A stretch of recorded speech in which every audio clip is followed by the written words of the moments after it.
नमस्कार, आप देख रहे हैं राष्ट्रीय प्रस्तावना। मैं हूं आपके साथ मनु तिवारी। आइए रुक करते हैं इस खास खबर की ओर। थाना दुबोलिया पहुंचे एएसपी ओपी सिंह अनुशासन, स्वच्छता और संवेदनशीलता का दिया संदेश।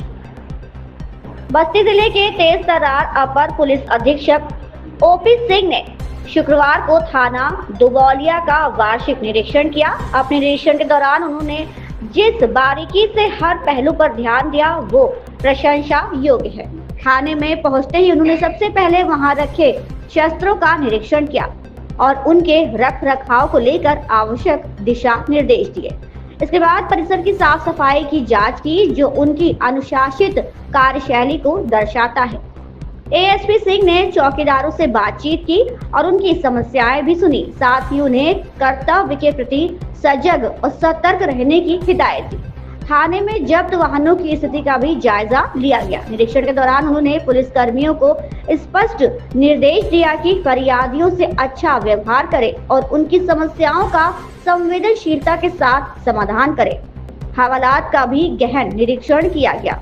ओपी सिंह की इस कार्यशैली ने ये साबित कर दिया कि वो न सिर्फ एक अनुशासित अधिकारी हैं, बल्कि संवेदनशील और जनहितकारी दृष्टिकोण भी रखते हैं। जनता और विभाग दोनों में उनकी कार्यशैली की सराहना की जा रही है। लखनऊ से संजीव श्रीवास्तव की रिपोर्ट। न्यूज़ चैनल पर आपका स्वागत है।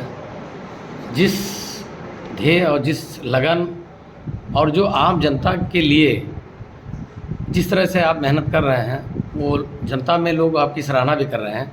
उस सराहना के साथ जैसे वार्षिक निरीक्षण आप कर रहे हैं सर, इस निरीक्षण का क्या महत्व है और किस तरह से आम जनता को संदेश देना चाहते हैं सर? और पुलिसिया क्या इसके ऊपर एक जाता है जिससे वो अपनी मॉनिटरिंग कर सकते हैं और जनता के ऊपर समर्पित रहें, खासतौर पर बीट को लेकर जिस तरह आप तैयारी कर रहे हैं सर? देखिए, जैसा आपने बताया कि अगर जनता पुलिस के कार्य को सराह रही है तो सर्वप्रथम तो आभार और धन्यवाद। साथ ही साथ पुलिस का एक रोल ही होता है कि उसका जो कार्य क्षेत्र हो, चाहे वो थाना स्तर के अधिकारी हों, चाहे वो जनपद स्तर के अधिकारी हों, हर स्तर के अधिकारी हों, उनका कार्य ही है कि उनके क्षेत्र में अपराधी डरे और पब्लिक के लोग पुलिस को अपना मित्र माने।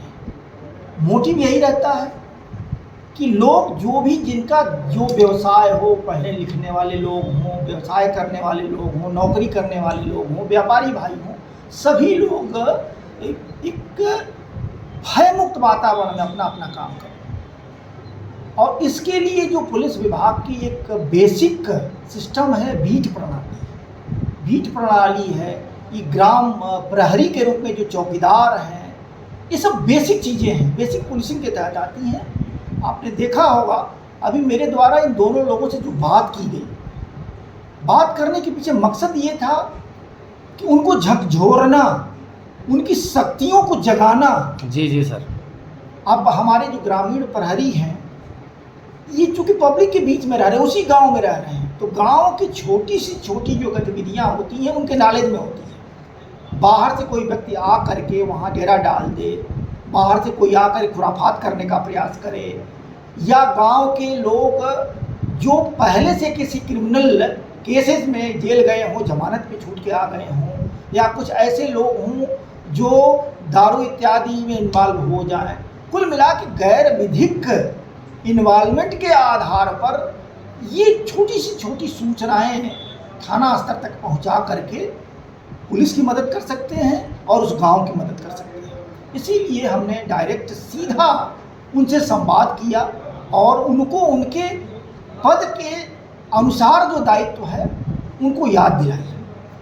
साथ ही साथ जहाँ तक बीट पुलिस प्रणाली का प्रश्न है, डीजीपी महोदय द्वारा वर्ष 2020 में ही पहला ही टास्क ऑर्डर से एक बीट पुलिस प्रणाली को नए सिरे से लागू करने के लिए आदेश निर्देश निर्गत किए थे।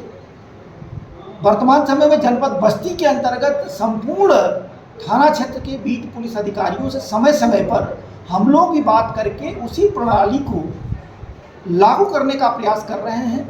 अब चूंकि वर्तमान समय में ये वर्ष 2025 चल रहा है, लगभग 6 महीने से लेकर के 1 साल के अंदर जो इस देश का सबसे टफ इलेक्शन होता है, ग्राम प्रधानी का चुनाव, जो ग्राम पंचायत का चुनाव होता है, वो होने वाला है। उसमें छोटी सी छोटी चीज़ों को लेकर के लोग गुटबंदी करते हैं, अपराध करने का प्रयास करते हैं। उसको रोकने के लिए हम लोग बीट पुलिस प्रणाली को फिर से एक्टिवेट करने का प्रयास कर रहे हैं, ताकि वो पिछले चुनाव के दौरान ग्राम प्रधानी के कौन कौन कैंडिडेट थे, उनके सपोर्टर्स कौन थे, किस तरीके की रंजिशें उस वक्त विद्यमान थी, वर्तमान में क्या क्या चल रहा है, कौन कौन लोग एक नए कैंडिडेट के रूप में अपने अपने गाँव में अपनी तैयारी कर रहे हैं। साथ ही साथ वर्तमान सिनेरियो में कहीं बाहर की किसी धार्मिक घटना दुर्घटना को लेकर के कोई अफवाह न फैलने पाए, कोई लोग सोशल प्लेटफार्म पे जा कर के आस्था के साथ खिलवाड़ न करने पाए। इन सब छोटी छोटी चीज़ों को लेकर के बीट पुलिस अधिकारी को अवेयर किया गया, उनको बताया गया कि इसके प्रति अवेयर रहें। और इस खबर में बस इतना ही। बने रहिए हमारे साथ और देखते रहिए राष्ट्रीय प्रस्तावना।